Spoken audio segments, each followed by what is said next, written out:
2024-25 वार्षिक नियोजनाची जिल्ह्याची बैठक या ठिकाणी पार पडली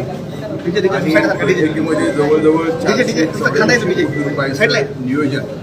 वेगवेगळ्या विभागाच्या मागणीनुसार या ठिकाणी करण्याचा निर्णय आज बैठकीमध्ये घेतला आणि सर्वानुमते या बीड जिल्ह्याच्या आर्थिक नियोजनाच्या 24-25च्या मंजुरी देण्याच्या संदर्भातले अधिकार सुद्धा एकत्रितरित्या या ठिकाणी सर्व सभागृहांनी सर्व लोकप्रतिनिधींनी आणि या ठिकाणी पालकमंत्री म्हणून माझ्यावर आणि सचिव म्हणून जिल्हाधिकाऱ्यांवर आम्ही सुद्धा लोकप्रतिनिधींना या ठिकाणी या जिल्ह्यात सर्वसमावेशक विकास या जिल्हा नियोजन समितीच्या माध्यमातून करण्याचा शब्द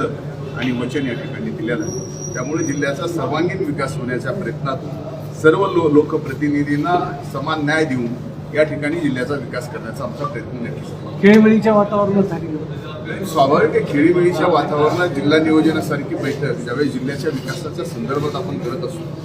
आणि जिल्ह्याच्या विकासाच्या संदर्भामध्ये सर्वांनी तेवढंच गंभीर होऊन जिल्ह्याच्या विकासाच्या बाहेर दुसऱ्या कुठल्या गोष्टीच्या जर नाही केल्या तर अशाच खेळीमेळीच्या माध्यमातून अशा नियोजनाच्या बैठका पार पडतात। सामाजिक सलोखा या ठिकाणी सर्व लोकप्रतिनिधींनी एकत्र येऊन या जिल्ह्यातला ठेवला पाहिजे। जिल्हा प्रशासनानं सुद्धा आणि पोलीस प्रशासनानं सुद्धा सामाजिक सलोखा बिघडला गेला नाही पाहिजे याची जबाबदारी घेतली पाहिजे। पोलिसांना सुद्धा स्पेसिफिक आणि प्रिसाइजली सांगितलंय की सायबरवरती ज्या पद्धतीनं दोन्ही निवडून आलेल्या पडलेल्या ज्या पद्धतीनं ज्या काही बातम्या अतिशय विक्षिप्त आणि मनाला बुद्धीला अतिशय उद्विग्न करणाऱ्या त्या थांबल्या गेल्या पाहिजेत। अशा पद्धतीचे जे कोण असतील त्यांच्यावरती कारवाई केली पाहिजे। माझी सुद्धा हात जोडून आपल्या बीड जिल्ह्यातील तमाम आणि बीड जिल्ह्यातल्या बाहेरच्या सुद्धा लोकांना जे बीड जिल्ह्यातल्या त्यांच्यामुळे वातावरण या ठिकाणी खराब होतं अशा ज्या काही आपण पोस्ट करताय त्याचा विचार करा की या पोस्ट जर कायद्याने चुकीच्या असतील तर याच्यावर एफ.आय.आर झाला तर आपण ज्या वयात आहात जे आरक्षण असणारी अगोदरपासून त्यांना सुद्धा उद्या शिक्षणापासून नोकरीपर्यंत अशा एफ.आय.आरमुळे अडचणी ज्याला नव्याने आरक्षण मिळालेलं आहे त्यांना सुद्धा अशा एफ.आय.आर झाल्यानंतर त्यांना सुद्धा शिक्षणासाठी नोकरीसाठी अडचणी म्हणून आता हे थांबवा। निवडणुकीचा काळ असतो त्या निवडणुकीच्या काळात आपण समजू शकतो पण निवडणुकीचा काळ संपल्यानंतर सुद्धा या ठिकाणी अशा पद्धतीनं होत आहे हे वेदना देणार आहे आणि हे सर्वांनी मिळून थांबवलं पाहिजे। सामाजिक सलोखा जपला पाहिजे। ही चर्चा तुमच्यापर्यंत जर मंत्री असून माझ्यापर्यंत आणखी काय अनेक आमदारांनी राजीनामे दिलेले आहेत मला मंत्र्यांचे राजीनामे नाही मला असं तुम्हीच सांगताय म्हणजे तुमचे आता संदीपान भुमरे स्वाभाविक आहे खासदारकीची शपथ घेणार तर राजीनामा नाही देणार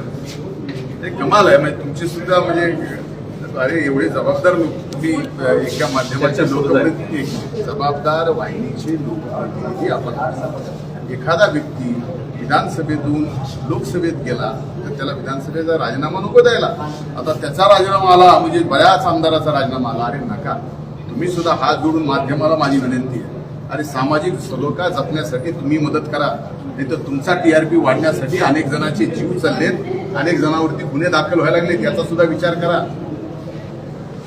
आमच्या दृष्टीनं राजकारण मतं मिळवणं हे फक्त निवडणुकीपुरतं कोड ऑफ कंडक्ट वोटिंग पण तुमच्या दृष्टीनं 12 महिने 24 तास 24/7 चालू आहे हे कुठंतरी बंद झालं पाहिजे। आपण सुद्धा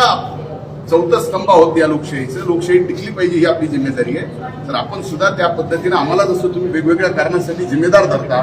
तसं तुम्ही सुद्धा या बाबतीत स्वतःला जिम्मेदार धरलं पाहिजे की सामाजिक सलोखा बिघडला नाही पाहिजे अशा पद्धतीच्या बातम्या आपल्या माध्यमातून सुद्धा गेल्या नाही पाहिजे तेवढी हात जोडून विनंती। बीड जिल्ह्यात कृषी विभागात 50% जवळपास पदरिक्त आहेत हे पदरिक्त जे आहेत ही वस्तुस्थिती आहे की ही पदरिक्त एकूण बीड जिल्ह्यात नाही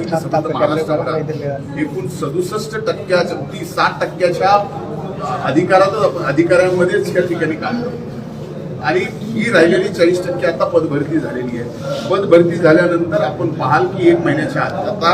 बदल्या करण्याचे अधिकार हे आम्हाला 30 मे पर्यंत मंत्र्या म्हणून आमच्याकडे होते आता ही अधिकार हे पूर्णपणाने मुख्यमंत्र्यांकडे गेले जर 31 जुलैपर्यंत मंत्री म्हणून आमच्याकडे अधिकार आले तर किंवा 31 जुलैच्या आत मुख्यमंत्र्यांकडे अधिकार गेले तर माननीय मुख्यमंत्र्यांकडून ह्या सगळ्या बदल्या आणि ह्या जागा ज्या रिक्त आहेत त्या भरून काढल्या जातील.